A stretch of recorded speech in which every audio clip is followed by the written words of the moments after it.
No, that's not what they say. O sovereign Lord, holy and true, how long before you will judge, and when are you going to do that?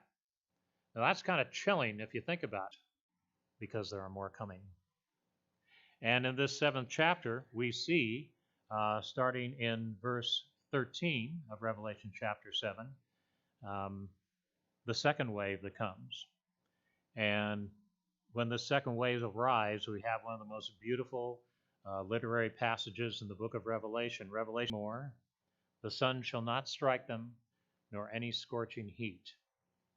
For the Lamb in the midst of them, in the midst of the throne, will be their shepherd, and he will guide them by springs of living water, and God will wipe away every tear from their eyes. In chapter 9, we see a continuation of translations, and here the whole group of demons are released, and they spread out across the land like locusts. It's a very terrifying thing. And the 4 angels at the Euphrates River, they have been waiting there to bring more judgment upon the earth, and they are released. They are giving their marching orders to go forth and do their destruction. And then in chapter 10, we have a great angel delivering a message from a scroll. And then that brings us to chapter 11, where we meet these 2 individuals. Dr. John Walvoord, who was a professor at Dallas Theological Seminary for several years, makes a comment about this. Dr. Walvoord, by the way, Charles Swindoll, who was one of his students, tells a story about him. Dr. Walvoord had a phrase when he was teaching. He used this phrase a lot, and that phrase was indicate. He'd say a lot, this serves to indicate this, and this serves to indicate that. And he used this phrase so much that Mr. Swindoll says we, his students, affectionately behind his back, called him St. John the Indicator.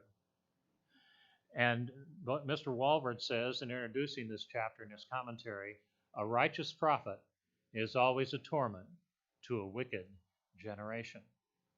And so we see, starting in verse 1, there was given a measuring, then I was given, John, was given a measuring rod like a staff, in 60 days clothed in sackcloth. Now, this 1,260 days and the 42 months mentioned in the previous verse are very significant. Pastor Scott, several weeks ago, went through, here on Sunday morning, what we call Daniel's prophecy of the 70 weeks, Daniel 9, 24 through 27. And as with a lot of other things that I'm going to mention today, I don't have time to go through that. But in Daniel 9, 24 to 27, it's an amazing passage because we are given the outline and the timetable of the second coming of the Lord Jesus Christ. And if you study through that, you will discover that we are in a unique period in that time period.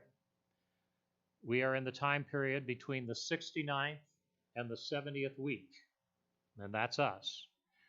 Everything that needs to happen